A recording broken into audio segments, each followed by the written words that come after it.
Welcome, everybody. My name is Dan C. Bearded, and I host this wonderful show on the Dr. Nick's Amazing Man Stuff YouTube channel. And this is called the Doctor's Orders, which we simply talk about everything going on with Dr. Nick's Amazing Man Stuff. Pull back the curtains, show you guys what they're thinking about, what they're working on, how they go about it, so you can get to know the owners, the products, and the process. And today's a kind of cool one, and I'm excited to go over it. And it's going to be something outside of beard products, something outside of the beard business. And sometimes we just like to talk about like hobbies and accolades and different things that you can really kind of get to know Nick on. And speaking of Nick, that's the gentleman over here with that, we call that a bun beard. Is that accurate? Yeah, I like beard bun. I do not like bottom knot. Oh, yeah. Not a fan of the bottom knot. No, sir. Not a dangling one either. Nope. Hopefully my audio has cleared up and has caught up to me. Yeah, I think you're good. And if there's any technical difficulties, everybody, just a little bit of patience will be good. But I think it sounds good. But Nick, forgive me. How are you doing today? Doing fantastic, man. Doing good. It's nice outside. In here spending some time on photography today. My new favorite term. I knew I shouldn't have given Chris that term because now he's going to use it. You put that up as like a softball lob pitch. Kind of regretting that one a little bit. Yeah, the bottom knot, is that what it was? Yeah, I think because you got the top knots, you got the top knot dudes out there. No disparaging comments for me if that's your choice of hairstyle here. Right. Yeah, it doesn't work inversely. the term top knot, nobody's got a problem with that. No worries.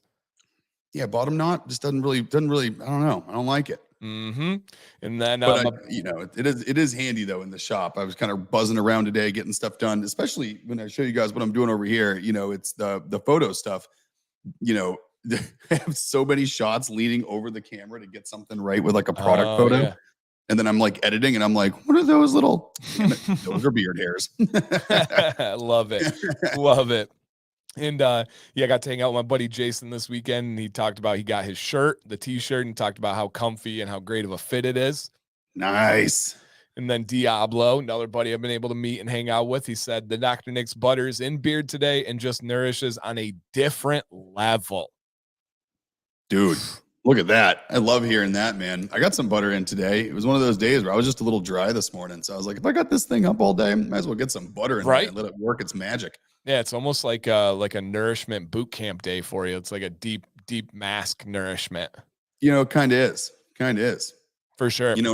What's funny too is if I'm running around the shop and I'm going to get messy, I don't want to get one of my nice Dr. Nick shirts messed up. So we have those oopsie shirts where we printed the logo in too far. Oh, yeah.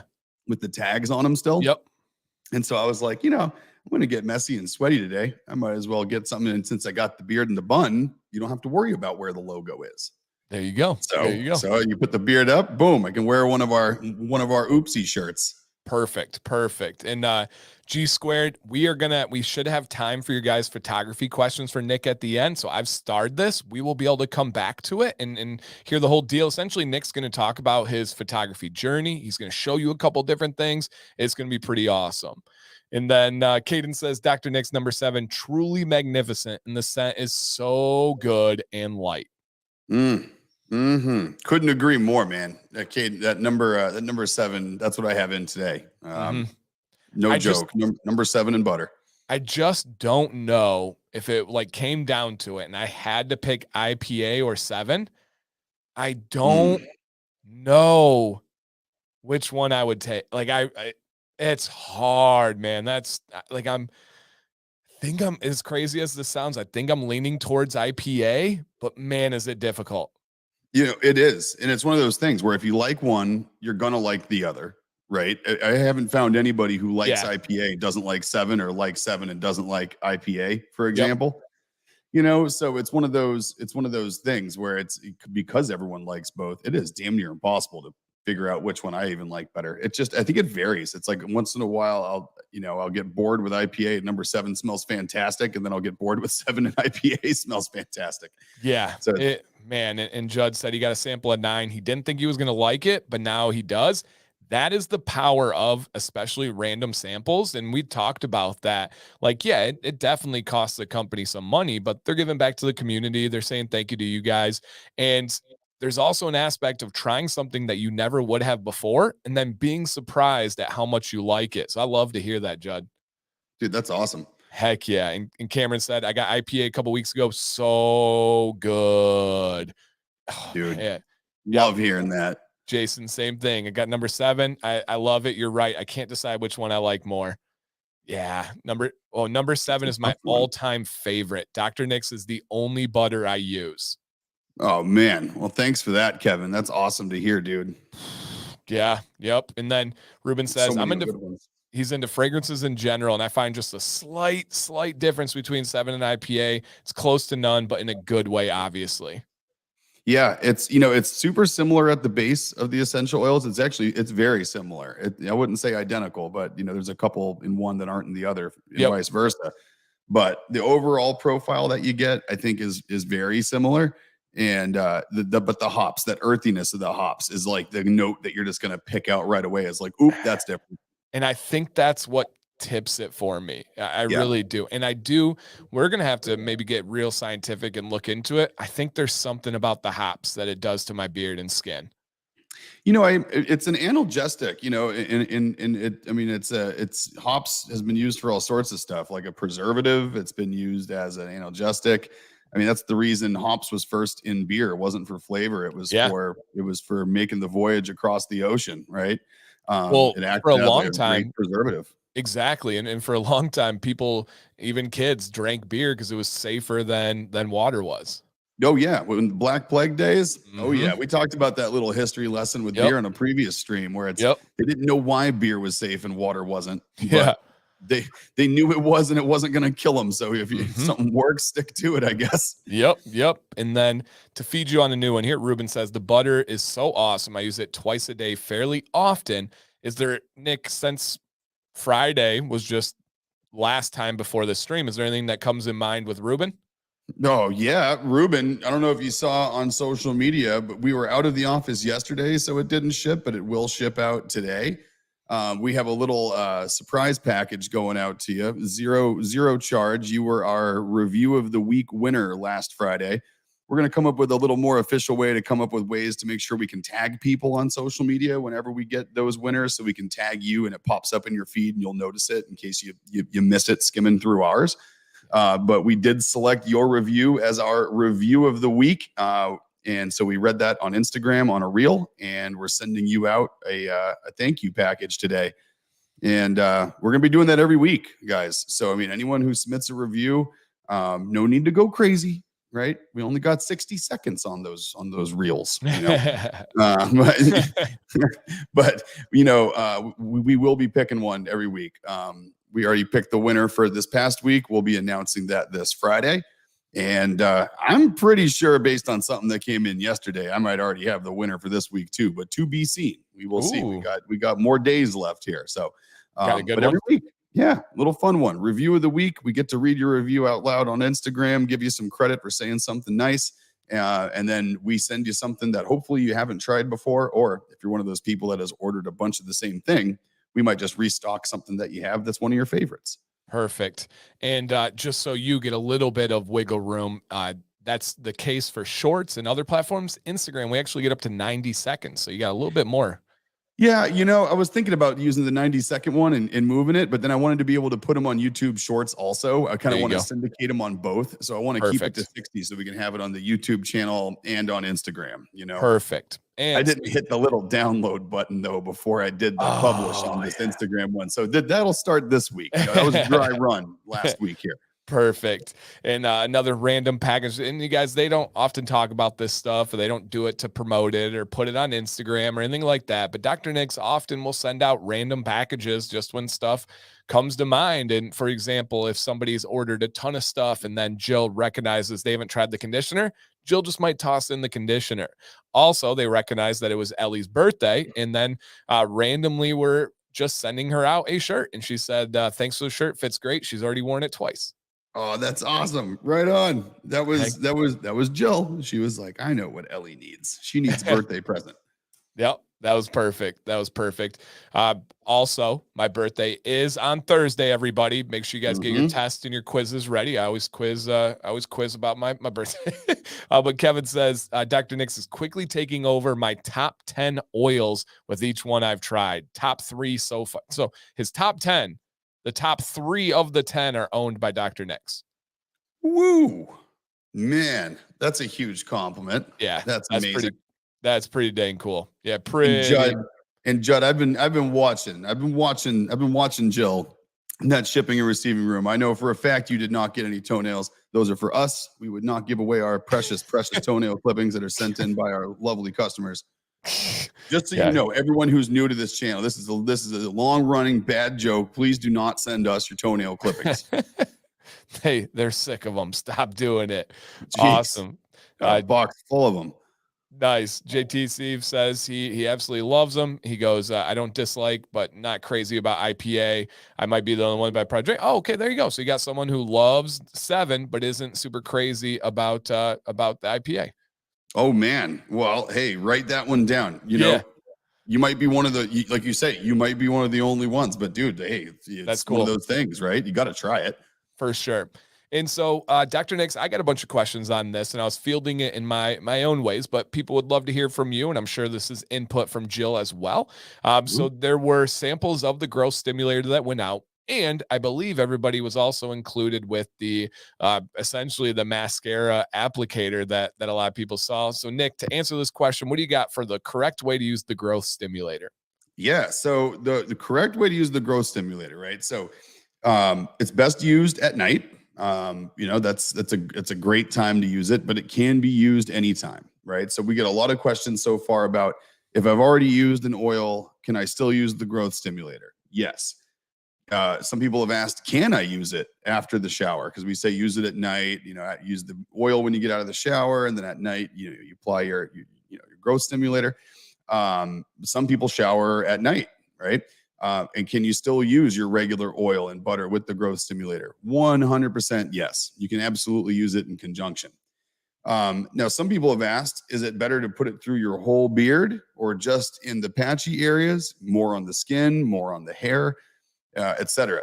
Probably deserves its own dedicated video, but the gist of it is that, the peppermint and the rosemary that are in there, the things that are going to help your hair follicles get healthy and help them just produce as much healthy hair as possible if they're capable of doing so.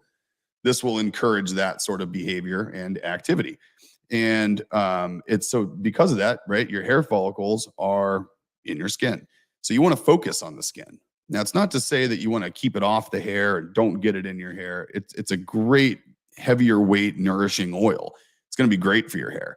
But the benefit is really going to come from getting it as close to the skin as possible. So like I've been using it because I want to encourage my mustache growth, because I want to get this bad boy long where it's coming down below my bun here, and so I just think it'll look cool. Kind of want to try it. So I've been using it in my mustache. And for your mustache, that's where, or other little areas that are along hairlines, that's where the little spoolie comes into play. What you're going to want to do is take that guy and dip the spoolie into the sample tube that we have so far. In future state, hopefully we get a bottle and a spoolie that sort of match in size a little better. But the idea is you dip it in there and you just kind of comb it through your mustache, comb it through on the skin, and then sort of rub it in with your fingertips to get it onto the skin and, pull anything off the skin and through the hair. And so I use that on any area that I just want to increase growth, right? So I've been doing that in the mustache. I've been doing that kind of along these areas here. And what I have noticed, as opposed to having some little sparseness up in here, you can see that line is like super defined now. And so is that one. I still got a little area right here I want to work on, but it's getting better and better. But the idea is get it on the skin. The spoolie is a good way to get it at the base of the skin and onto the root of the hairs. And so if you have areas where it's not going to work to use that, you don't feel like using it, that's fine, right? We're the only growth stimulator out there that's included a spoolie. And it was Jill's idea, and I've been trying it, and I really liked that application method. But you can absolutely just get it on your fingertips, get it onto the hair, rub it in, and away you go. There you go. When does that growth stimulator drop? Coming from Sequoia Bearded. We're ordering labels this week. So labels are getting ordered this week. We've landed on everything else that's going to be on there. We should have labels in, next week or the week after. So I'm still really trying for June. I really am. I was shooting for end of May, but I'm thinking end of May might be a little tight. We might make it. Worst case, we're looking at beginning of June. Beautiful. And Cameron, I can take this one. Yes. The research is actually all on head hair. There is no direct research on beards. Why? The industry is just not big enough to command that kind of money behind research right now. I'm sure we will get some in the future. We have anecdotal. We got a lot of people that can vouch for it. But yes, if you go to, and Cameron, reach out to me, I can send you some studies on that one too. So here's a message from your mother, Nick. So your dad, Alan, is hair challenged. I love that. Should it help him? He wonders. So on the head hair, again, the thing to keep in mind, right? There is different things in play with patchy facial hair than there are with patchy head hair. Yep. There's, genetics and all sorts of other stuff go into what happens in your hair. Testosterone converting to DHT, these sorts of things causing the male pattern baldness. So if you look at that, look in other countries though, like guys over in India, guys over in like Indonesia and those countries, they are all about head hair, peppermint oils to get that going. And if you look at any growth stimulator shampoo that's out there at your local drugstore, go find one. Go find a growth stimulator shampoo. One of the main ingredients that's going to be in there past all the soap is going to be peppermint. And so, and a lot of the time, you're going to have tea tree oil, rosemary, those sorts of things. So other cultures have been doing that for head hair for years and years, and they really, really trust it. As far as medical backed studies are concerned, there isn't anything that shows that you can reverse male pattern baldness with those ingredients. Right. They have shown that it helps, and especially on the hair follicles that are just damaged for other reasons from sun and sweat and hats and other things like that. Yeah. If you got little wispies growing out of a certain spot, there's a chance that you could get some decent hair pushing out of those same follicles. But if the follicle is dormant, the follicle is dead, it's not going to be pushing out hair. This isn't going to reverse any of that follicle damage or bring those hair follicles back. Yeah. Yep. If it's dead, and especially on your head hair, you got really no chance. If it's dormant, it means it's there. It's under the surface. It's kind of sleeping. It can be traumatized from something that happened with growing up. It can be inflammation. There's a whole lot of stuff, and that can wake it up and really bring it back. So yeah, there's a chance. It just depends on what the source is of the hair challenge. I love that. Hair challenged. Yep, it is. I mean, if you think about it, it's hair challenge. Follically challenged, I think, is another way to put that, right? Yeah. And Nick identifies as vertically challenged. So that's it. He's used to it, so he gets it. Yeah, he gets it. Yeah, that's fine. I'll take the 5'10" short jokes. And then last question here on it: how long have you been using it before you started to notice a difference on your cheek lines? Because you kind of talked about that a bit. Your cheek line, and then Jill's head hair. About 60 days. So I'd say we started noticing some difference in about 30 days, but noticing actual thick, like real hair growing where other hair was not growing before, about 2 months. So I found about 60 days is about the sweet spot. Perfect. I'll give you kind of a really good idea. Awesome. Well, let's go ahead and get into the topic of the show today, and then we should have a time at the end for questions about photography or questions just in general. And Nick, I want you to start off by just talking about your photography journey. How'd you get started? What have you done? Have you had any accolades or awards, or just kind of some notoriety from your photography? And then we'll get into like the products and how it works with the business and stuff. But just to hear about your journey. Yeah. So, I got into photography when I was, about 13, 14, when we moved from Kauai to Newton, Massachusetts. A bunch of my friends that were in a couple of grades ahead of me on Kauai were super into photography. And we used to always go out and do cool shoots and just do stuff around the island. And it was a ton of fun. And so when I got to Newton and I was going into 9th grade, they had a awesome photography program at that school. It's a pretty well-to-do school with lots of really cool programs. think it was in the top 10 high schools in the country for a period of time. And so it's, you know, it's a really cool, it was a really cool program, and I decided to join up. So in 9th grade, I took my first photo class, and I just fell in love with it. It was, you know, traditional photography in the dark room, black and white, regular SLR camera. Back then, I think I was shooting a Nikon F series that I got thousands and thousands of shots used from a used camera store. And I had an old N90, and you know, so I started shooting Nikon right away, and I basically stayed Nikon for 20 years until I recently, back to G Squared's question, switched over to mirrorless. And so now my whole mirrorless portfolio of body is all Sony.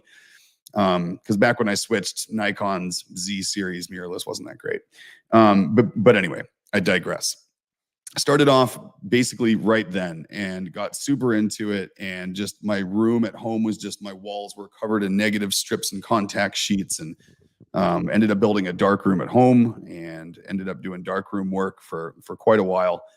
And during the period through high school, I won some cool awards in the Boston Globe.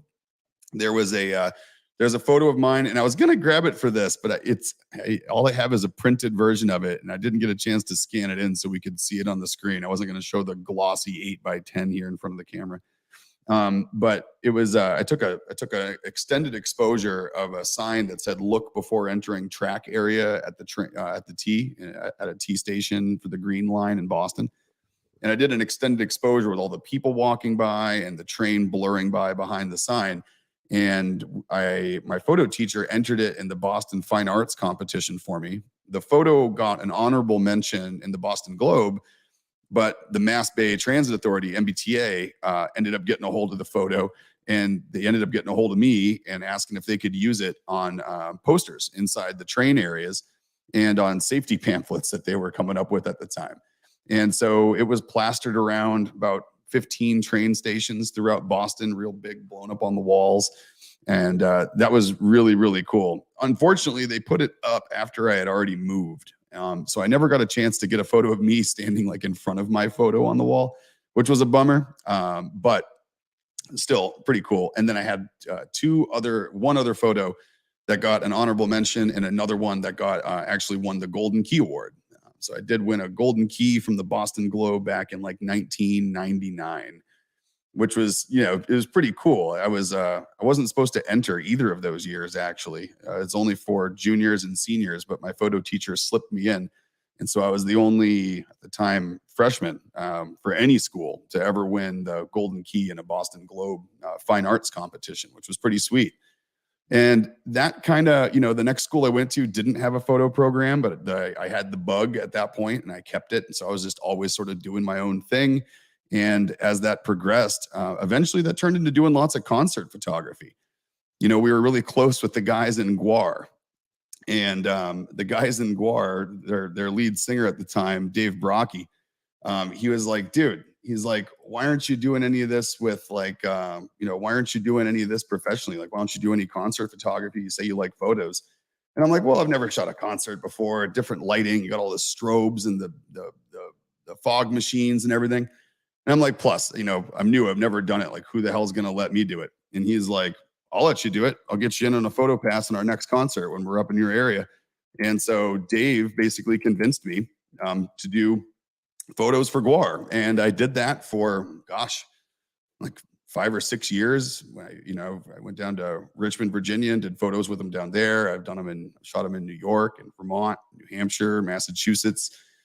So I shot those guys all over the place. And then that turned into just doing it for a magazine called Ghost Cult Magazine. I shot for them for quite a while. Some of my photos have ended up in a couple of other bigger publications. And I will get some good Guar photos for you guys here, because there's some fun ones. So we'll share some of those while we're doing that today. And you know what? Dave is the man. Dave was the man, is the man. And you know, what was funny is when he had me doing photos for the first time for Guar, you know, they have lots of blood and all kinds of guns squirting stuff all over the audience. you know, everyone that's in the photo pit has their cameras covered in like these big plastic ponchos where you're kind of covered in a poncho and your lens is just sort of sticking out of the plastic. I did not get that memo before my first Guar show. And Dave literally chased me around. He turned the waterworks on early, completely out of place from any part of the show. And he had what you'd call a cod piece, I guess is the nice way to put it. It's the cuttlefish of Cthulhu, of course, as any Guar fan knows, is what's hanging, the phallus hanging off of the front of Odorous. It sprays lots of blood out of it. And he turned it on early. I saw him looking at me down in the photo pit. And then I saw him messing with something on his back. And then the blood started flowing out of the cod piece that he's holding there. And he just followed me around the photo pit, just spraying me in the face the whole entire time. And so it was like my introduction to shooting a show with waterworks and wet stuff, because like everyone in the photo pit's just laughing at me because no one's getting hit by any water except me. And he's just drenching me from on stage. And so I see him after the show. I'm like, dude, what was that about? You had me come do photos and you just soaked me the whole time. He's like, well, I wanted to make sure you got the chance to get some really good direct at the camera fluid shots. And I was like, well, I got one, but then you followed me around and kept doing it for about an hour. He's like, yeah, that was pretty funny, wasn't it? It's the guy was full of it as always. And so we got some good shots of him. You know, it's funny. I'll show one where I got their new singer, Blothar, and he's doing the same thing, just spraying me right in the face with his udders that he has on the front of him. So it was an interesting introduction into doing concert photography, but it was basically, if you can shoot a Guar show, you can shoot any show in the world, because it doesn't matter if there's fire, if there's smoke, if there's strobe lights. There's nothing more challenging than trying to get your light right when you have a pressurized jet of blood coming at your camera. So if you can do that, you're good. I worked their shows many times, saw many cameras get wet. Where'd you go, Dan? Did I lose you? Oh, I'm here. I had to react to the udders. I just had to do the udders. Yeah. You doing okay? The man, Blothar has the udders. This is true. And you know what was really cool is once they started getting used to me shooting their shows, something that you're not allowed to do at a Guar show, no matter who you are and no matter what you're doing at the show. No one is allowed on stage at a Guar show unless you're like side stage on the wings, because they have lots of cables. They have lots of pressurized fluid lines. They got liquid tanks. They got costume changes and all kinds of stuff going on. So something that is a rare thing to be able to get at a Guar show are drummer shots, right? Because you can never get close enough unless you're just zoomed in past everyone else. You never really get next to them. And so Brad, their drummer, asked me one time, he's like, dude, I need some like really sick close-up shots of me drumming. And I was like, well, I mean, I don't have that kind of lens. I don't have that kind of lens with me, dude. So I don't know how we're going to get past all the other stuff to get to you. He's like, oh, just come side stage. When I walk out, follow me out on stage and just sit right behind my low tom on the ground. There's a big cabinet right there. Just duck down right behind it. And you can just be right next to my drum kit. And I was like, cool. I was like, sweet. And so I got a couple of shots that I'll show you guys where it was, we're sitting there and I'm like right next to his drum kit, like zoomed in right from the side. It was pretty cool. Awesome. So yeah, and there are some examples on the Dr. Nick's Amazing Man stuff of Nick and some of his award-winning photos that he has. But Nick, let's jump into, you got some stuff to show us. I know you got some setup, probably some things to share on screen. So however you want to start that off on the show and tell portion. So I have a few things that we wanted to kind of show today that I thought would be cool. So there is, let's see, where should we start? So I think there's a couple of cool things we can look at. One is just photography in general, right? Just some cool stuff that I've done. It might be kind of cool. And there's a bunch of this out there in the world, but a lot of the photos I'll share today are kind of cool because a lot of you haven't seen them. You get to see kind of a cool side of some things that I've done with my lovely wife, Jill. She's done some modeling for a friend of ours that does lots of hair and makeup, and occasionally she'll need someone to come to a photo shoot when one of the other models isn't there. So she's talked us into going to Colorado and Aruba out to these shoots and doing really cool stuff there. And then in the merging of just our world with bands, we wanted to do some cool promo shots for a friend of ours in a band called Necrogoblicon. So we met him out at a show in Vegas. We rented a convertible Bentley, and we got their guy that dresses up like a goblin at their shows to go, John Goblicon, to go around with Jill in the Bentley, and we just did a random post photo shoot around Fremont Street in Old Vegas. And so that was pretty cool. It was a good excuse to rent a, twin turbo Bentley. But it was also pretty sweet with Jill and the goblin sitting on the back of the trunk, like riding down the strip. Everyone's snapping photos, wondering what the heck is going on. So I'll share some of that cool stuff with you guys today too. Cool. Yeah, let's go ahead and share. It's doing the robot thing again. I think it's just whenever your computer builds up stuff, but just a little patience on that, guys. It should be able to. It's definitely not you guys. From time to time, it just we're trying to figure out the cause of it. Something happens. Yeah, I'm not really sure either. It's unfortunately what my streaming computer here is a laptop. It's a beefy one, but once in a while we could have an issue where it's doing something funny. Yeah. All right. So what do you got? What do you got? A little bit, but I think it'll probably work itself out by the time you get to sharing and showing us stuff. Okay, cool. So one of the things I wanted to show you guys, I thought would be cool, is how do we do our product photos, right? We have a website full of all of these product photos, and how the hell do they get there? And just like everything, I think a lot of people send these things out. A lot of people use their manufacturer photos. They do lots of things, I'm sure. A lot of people take their own. I don't know how other people do it. Never been there when they do it.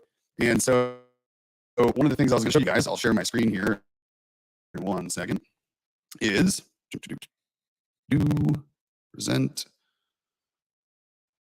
share screen, and we will share audio's good. The entire screen, and we'll share this one. So what this is, and do you want to pop my other view on here as well, Dan?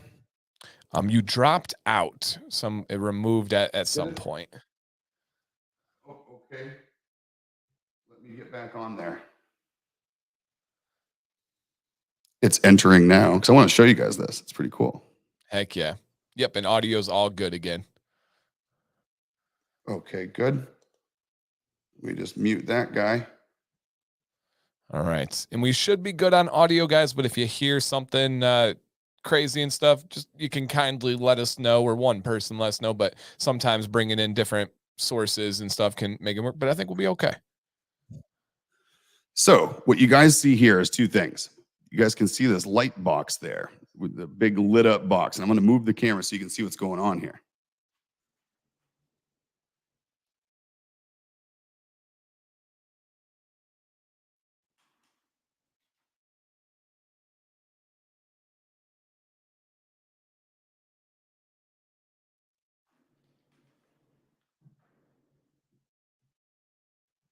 So what we have there is, this is how I stage up all of our product photos. So whenever we get a new bundle, and for right now, for example, we're getting ready to relaunch a new version of the Doctor's Bundle, which is an IPA, number 7 balm stick, and a butter. And so we obviously need a photo of all three of those together. Now, there's a couple of ways you could go about doing that. So what you could take your individual product photos and completely cut them out, and then just take those and put them on a blank canvas and add a drop shadow, and away you go. But what I like to do is actually get real photos with real shadows between every single product. I think it looks cool, and it makes it look less clip arty, right? It doesn't look like stickers on the website. It looks like something's actually floating with real natural light and shadows. So what's cool about this box is it gives you a cool 360-degree sort of a shadow fill, which is nice, and it gives you really good separation. Now, obviously, what you're seeing on my screen here, if we want to flip back to the monitor, there you go, this is actually a remote control app for my camera. So, I mean, I can, I have my camera hooked up to my computer, and I can change the focus by clicking anywhere inside of here and moving it around, and I can adjust where it's gonna focus and what it wants to do. And then what I do is I can remotely trigger the shutter right here. The reason I like doing this is because when you're dealing with studio lit product photography, even the motion of just holding your hand on the camera and clicking the shutter button can cause a little bit of vibration in the camera. And that's why you see guys when they're doing like magazine photos, portraits, things like that, they're always using remote shutter triggers, or they're using a laptop to trigger the shutter. And that's so you don't move your camera and get any little slight motion in there. Because if you're dealing with stationary, well lit things, why not take advantage of that and keep everything all the way stationary? So that's what I do. And I clip it here. And just for all the photo nerds out there, I am shooting this in manual mode. I'm shooting it raw. As you can see here, I got it's raw mode shoot. I got a 1/60th exposure here, 1/60th of a second exposure, 400 ISO, and I'm sitting at an f10 for my f-stop, for my aperture. And so, and the reason for the really high f-stop is because when you're this close with a 60 millimeter lens, right, you want to increase that depth of field. So you want your depth of focus to be nice and deep, because the last thing you want to have happen is have something be slightly sitting further back, like maybe this IPA bottle is a little further back than the balm stick because it's round and this is flat. And if you have like an f1.8, for example, right, where you got big blur in the background, nice bouquet that you'd use for a portrait, you know, you run the risk of having your bottle, even being a quarter of an inch past the front of another product, be out of focus or just a little bit blurry. So the old news anchor, you know, back in the day, the photo rule, if you didn't have time to set up your camera or anything else, was the old photographer's rule was f8 and don't be late. And that's for guys that were shooting the news back in the day, and you had to guess where you were, hold your camera in the air and shoot over a crowd and hope you got something good. So, you know, again, keep it above the f8 and don't be late rule. Keep it at an f10. It'll give you a nice deep depth of field. Nothing's going to be out of focus. Everything's going to look great. So what this does is I snap this photo, and we'll do it here live. So you can see, if I look inside of like my Lightroom here, the last photo in my reel is a hat. So if I go back and I trigger the shutter button, that'll take a photo and it processes the raw. And when it does that, I have this thing set to auto import into the library any new photos that go in a certain folder. And there it is. So there's our new photo. And so what I'll do is I'll take this and I adjust any light. And that's the benefit of shooting in raw mode, is that using Lightroom here in Adobe, you can literally retake the whole photo from an exposure, a contrast, highlights, color, temperature, etc. Like you can take your, you can literally change anything about this that you want. Like you can warm this photo up, you can cool it off, right? And so you get really nice control about how you want your color to show up, and you don't have to worry about going back and adjusting your camera settings if you're a little off. So I'll take this and I export it into Photoshop. And so I'll then pull that into Photoshop. The product display images that we use are 1200 by 1200 squares. And so again, you have options, right? You could do what a lot of people would do, and you could take a tool, magic selector tool, right? And if I actually pick my right layer here, and you can do this kind of thing where you automatically cut out the actual content of the middle of the photo. It'll figure itself out here in a second, hopefully. But see, it's not perfect, right? You get the shadows in there. You can find your objects, and you can actually just click those and cut those out individually. And it does a pretty good job. But again, if you want natural shadows and natural light and you already have them, like why reintroduce things and mess with it? So what I do is I actually keep my shadow, and I came up with a really cool trick. The background of our website is not perfectly white, for example.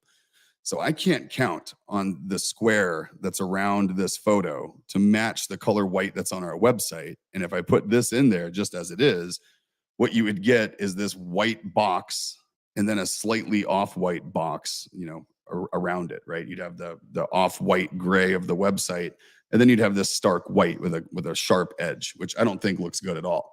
So what I do is I use a clipping mask layer, and I assign it to this. And I basically float a square that I've created that has a feathered transparency vignette around the edge. Vignette, however you want to call it. If there's a photo instructor in the room, he'll probably be yelling at me. But what this does is it gives it a soft edge. So you can see where the grid stops and this color starts. It kind of feathers that into the white. And so this then fades into the color of the site, and it makes it a nice soft transition to the color of the website. And I basically do that for every type of product photo we do. You know, if I click through the different layers here and I look, I mean, you can see the hat. If you cut this hat out with the magic selector tool, you know, you can imagine you get a really clean edge around the hat, right? But you miss these little details, like these little threads that can kind of pop up. Like you miss those. Another thing that you really miss when you cut it out is you miss this. Like, look at that nice diffused light coming out from under the bill, and you get that really cool casted shadow. All of that would be damn near impossible to keep if you just cut this thing out with a background delete tool, or you used like a magnetic lasso and pulled it out. Because you can absolutely do that, right? You can sit here and go through the trouble of actually, you know, not that, but you get my idea. You can sit here, actually use the like this, and it'll find the edge.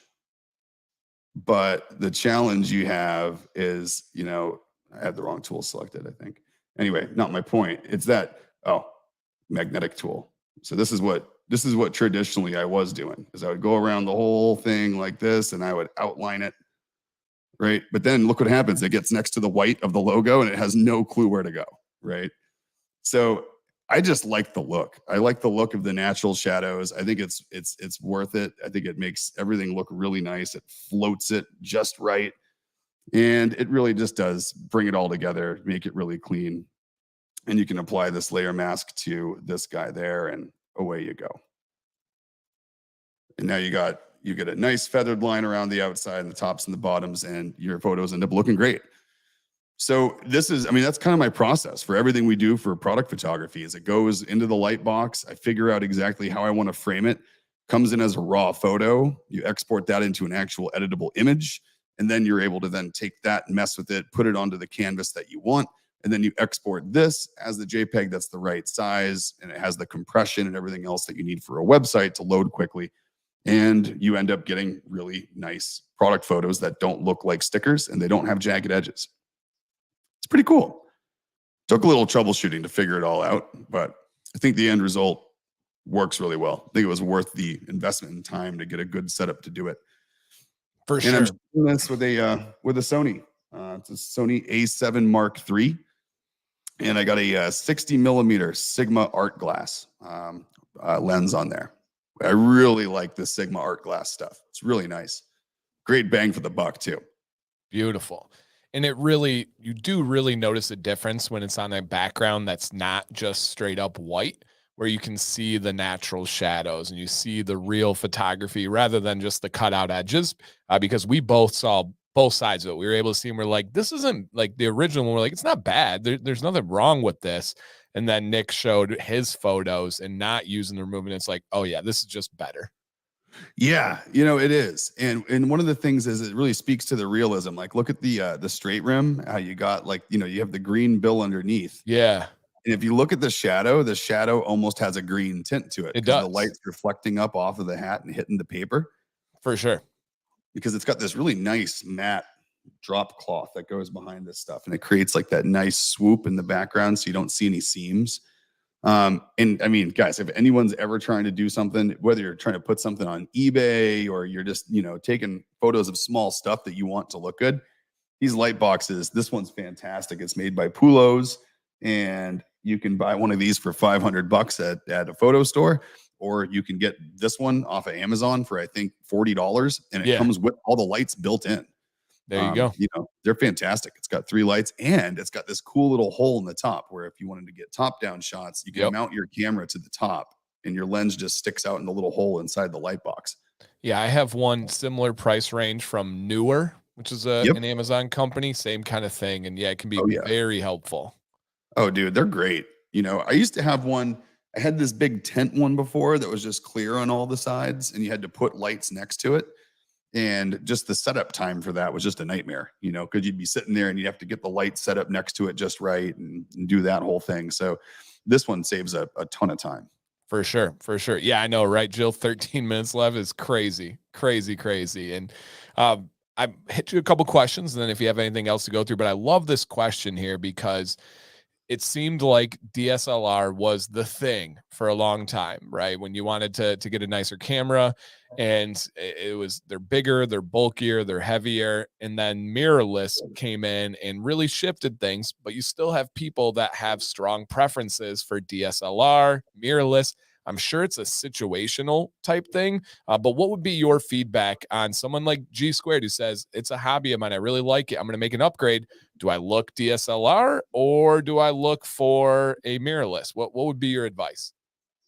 I am going to show you an example of an experiment that I did for exactly this very reason. Of course you did. So this is kind of cool. I went out and I just got this mirrorless camera, and the reason I got it was for ISO sensitivity. So, you know, typically with ISO, you know, your usable range of ISO on film was really only up to 1,000, right? And if you look at in a sports film, maybe 2,000. But if you, and just so everyone knows, right, ISO is the light sensitivity. It's how much light the film can absorb. So you transition that to a DSLR. Your usable range was still really only about, you know, your usable range was probably still only under 4,000. 4,000 ISO on a Nikon DSLR, you were pushing it. And the higher the ISO, the grainier your photo comes out, right?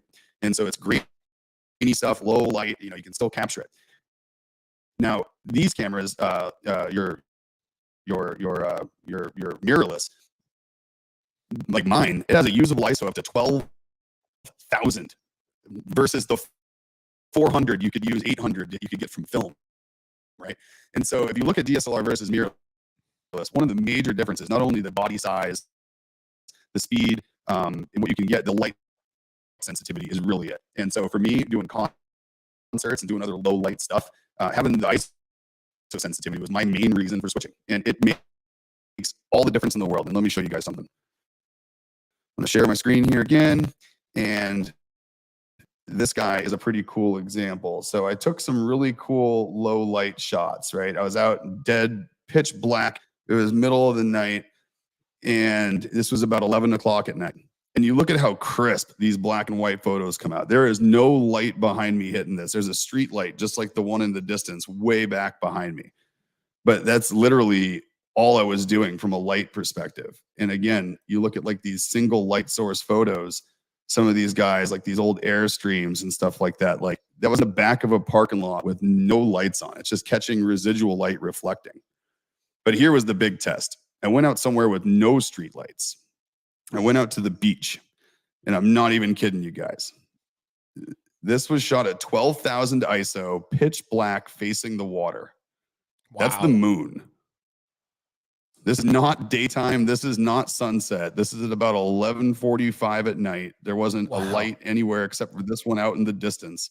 And I stood there completely blind, did infinite focus, big depth of field, and I shot it at 12,000 ISO, and it looks like daytime. Like, this is another one. This is straight nighttime with me standing on a bridge. That's and okay, this one has headlights behind me. But this is shot, just an example, this is shot at 400 ISO. Huh. This is shot at 12,000 ISO. Same spot. Wow. Same spot. Turn the wheel, and away you go, and that's what you get. Oh, my goodness. But it's just crazy detail. And these are handheld? Yeah. Oh, yeah. All handheld. This wasn't even a long exposure. It'll tell us how long it was. See here. You can even go to like the settings here in Lightroom and get the info about the photo. This is the weird version of Lightroom where I don't even know how to see it. But anyway, it's like you get and I can go to the develop settings and grab it. But you know, what you end up getting though, I think this one was like, if we go like Can we actually see? I don't want to take time trying to figure out how to find it, but it was shot handheld, no tripod, one shot. But I mean, so you're saying that the high ISO on a mirrorless isn't the same as on traditional? No, not at all. I mean, it's just G squared. It's I mean, no pun intended, night and day difference. And to be clear, which one is better for that situation? For that situation, mirrorless, 1000%. Okay. Like you couldn't take that photo with a DSLR. There's no way a mirror could actually transition that kind of light. All right. So And so it's the sensitivity of the sensor. So with this one, it's a full frame camera too. So this is full frame 1-inch sensor, and you have the whole sensor just exposed straight back to the back of the lens. So instead of having the sensor where you gotta move the mirror and it hits the sensor and then it flops back down. Whenever you're looking straight at the digital image through the lens, you're actually getting a really good idea of what the sensor actually sees, not what the mirror sees. Interesting. So when you're doing that, you're actually kind of looking post process through the viewfinder, as opposed to looking at a just straight through the lens angled with a mirror. So it makes a huge difference. Just like the mechanics of it are different, but the sensitivity they build into the mirrorless sensors are extremely different. Okay. And then G squared followed up and said, is it because there's no mirror to move the to cause the camera to shake? Is that a factor? Oh, it definitely plays a factor. And you get something called pixel binding, which is what they do where they actually turn multiple single pixels into multiple pixels. So the pixel binning, that along with the fact that you're not moving a mirror and the sensor is more sensitive just because of the way they're constructed. I don't know the technicals of exactly why, but they're able to put much higher sensitivity sensors into mirrorless than they are a regular DSLR. Yeah. But I mean, you look at the crispy black and white stuff you get out of this thing. Like, look at the detail. You can see like the steps from the bird's footprints walking across the ledge with a cup of coffee sitting there, That's freaking cool, man. Like, it's early in the morning. This was out on a dock and a little restaurant right here that Jill and I used to go get coffee at. And I noticed that there was a seagull who had walked across the whole railing here. So I put my coffee down right next to it. It's just so cool how you see the dew prints of birds' footprints walking away from the coffee. It's just such a cool shot. And it like blurs a little as it goes away. Yep. Yeah, exactly right. Man, I feel like we could get deep on like the meaning of this photo, do the whole art thing. This one's on display at a restaurant in Plymouth right now. It's on the wall at a place called 3Vs. It's on their wall down in Plymouth, Mass. And I think you've probably been given this answer away, but Donald would like to know, do you prefer black and white or color photography? So, for doing portraits, for doing things that need color, I'll do color. If I'm going to go out and shoot photos because I feel like going to take some cool photos, I see things artistically in black and white much better than I do in color. So I started off doing black and white photography. I love the texture. I love being able, I feel like through black and white, I can convey the emotion that I want to set in a photo much more effectively in black and white than I can in color. I feel like color kind of represents itself to some extent. And I feel like black and white gives you much more room for interpretation to set the mood of the photo based on how you handle your contrast and your blacks and your whites and your shadows and your highlights. And that's what I really love about black and white. And for some reason, it just speaks to me. And it's just what I like doing. It's where my brain naturally goes. There you go. And Jill says, all right, now bring the color so we can see the other side of that equation. Okay, so here was a fun shoot with Jill and John Goblicon here. So oh my gosh, we actually got in a big bunch of trouble for this one. So this was at it was on the main strip. It's right near Carlson. So it must have been, this was somewhere, I think this was still in Old Vegas near Fremont. But we basically pulled up and we asked if we could do photos, and they said absolutely not without casino permission. We would need the game board involved, like the gaming commission needs to approve it. And I'm like, okay. And we pulled off. And then we waited for him to get a little busy, and we pulled up right next to an Aston Martin. We popped open the doors. I threw up the lights. We got out. I got my rig, and I saw the valet guys going in to get security. And we just did the whole shot before security made it back outside. Wow. What'd they say? Well, the guys start coming back out, and I'm like, oh, we're packing up. They said we couldn't do it. They're like, all right, yep, keep doing that part of it, the packing up part. Right. And they were okay with it. They knew what we were doing. And it was basically just forgiveness is easier than permission kind of a thing. That's such a cool shot. Oh yeah, but it was super fun, super cool stuff. Like here they are with the towers in the background and all the hotels and stuff, and it was just super fun. And then of course I have to go black and white, artsy ones just of Jill, just having fun with the Bentley. Why not? Yeah. More of the That's same, so just cool. kind of here in color, but here on top of this parking garage, just Jill having fun. I hate when Nick makes me pose like that for product shots. I'm like, all right. Yeah, no, he's all uncomfortable, but I tell him it's all the calves sell the beard oil. It's true. It's true. You can't sell the beard oil unless you flex the calves. You can't do it. And then here's another really cool one, Jill out in Colorado in the Rockies. She was doing like modeling with my snowboard. And we had a whole thing going with guys out there doing all kinds of stuff for like sports and snowboard gear and all kinds of other stuff. So we got a cool one of Jill posing with the snowboard. It was super fun. Cool. And then we had one where she got covered in foil and literally from head to toe was covered in like these little foil strips that basically made like clothes out of stuck on foil. Yeah. It's totally crazy. But, I tried my hand at some portrait photography. It was something that was totally new to me. I had never done portrait work before these trips. And all the guys on the trips kind of showed me the ropes. It was a lot of fun. Really cool. Really cool. And kind of with that, G Squared super dialed in and has one last question that I think we can end with here as far as questions. And then we really got to wrap it up. But the question would be, is there any pros left now when you're looking at the technology with DSLR over mirrorless? Like, is there a situation where you're like, yeah, you should go DSLR? Well, if you're medium format, right, you're kind of left to DSLRs. I think there are some mirrorless options. It's the one format size larger.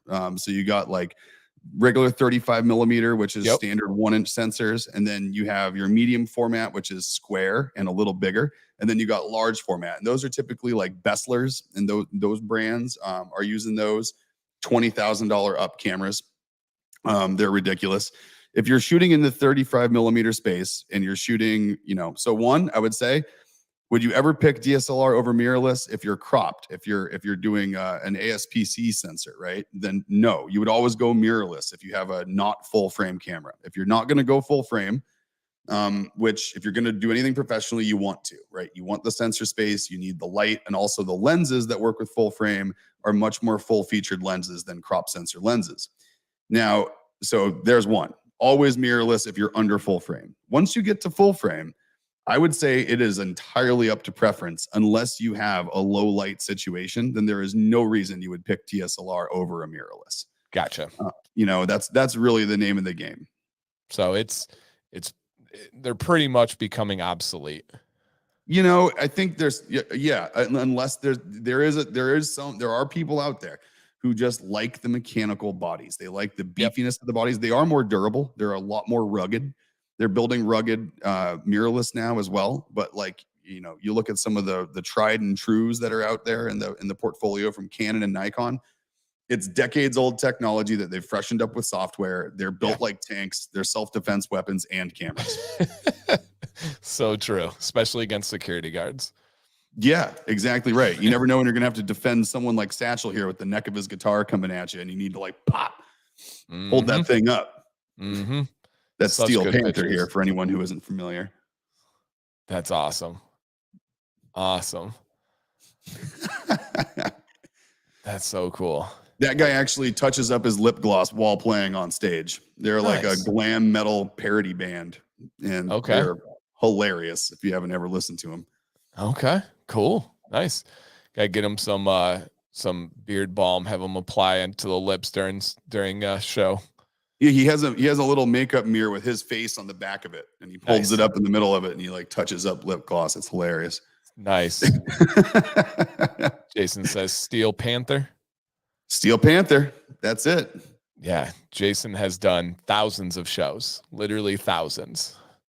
Dude, that's awesome. We got to talk, man. We could have a lot of fun going through concert battle stories for sure. Oh yeah, he showed me his collection of his guitar picks from the shows because he would do the stage work and behind the scenes and stuff. He has a full, huge, those like fishing tackle boxes that you have. just full of guitar picks. Oh, that's awesome. Yeah, it's really cool. Really cool. Well, hey, you guys, anytime we do this, I'm like, I feel like we're just scratching the surface of Nick's like understanding and experience and expertise and stuff. So if it seems like we need to do another one of these, we absolutely will do a follow-up and kind of pick up where we left off from this one. So just keep giving us feedback and letting us know about the topics in the streams. If something strikes you and sticks out, we want to cover that more. We want to go deeper with it. And man, Nick, thank you for showing us all of these things. And we'll be live next week. And Nick, go ahead and take them away with whatever you got left here. Oh man. Well, again, I have no clue how it's already been an hour, but I'm glad you guys stuck with us the whole time. Okay. Judd's saying we must do a follow-up. So shoot us Instagram messages, shoot us emails. Let us know what you want to see more of from this live stream. If you want to absolutely focus on what we do with the product stuff, if we just want to talk about photography in general, we can nerd out and talk about the differences between specific cameras. Like send us in, hey, I'm torn between this one and this one. And we'll literally pull up specs and we'll just talk about cameras for a day. That'd be cool. Why not? I'm totally down. So that'd just be really what cool. You want. You know, totally up to you guys. But I think, no, this was great. I mean, we covered product photography in general, some stuff that we've done. You guys got to see Jill out of her element whenever she gets out of her cage downstairs here from the shipping and receiving and production room. And, you know, this was fun. I had a good time showing you guys all this stuff. So keep the questions coming. Let us know what you want to see more of. And again, just thanks for watching. Another one next week is going to be pretty cool. We're going to be going down to the wood shop and we're going to be catching my partner Tom down there right in the middle of making a 13-foot long conference table. It's going to be 6 feet wide and it has almost 20 gallons of epoxy going into it. 94 liters of epoxy are getting poured in between these two pieces of wood. Oh, nice little hot pour. Oh yeah. Oh yeah. So we're gonna go down there and bug Tom next week, and we're gonna check out this monster of a table. So come on back for that, and yeah, we'll see you next week.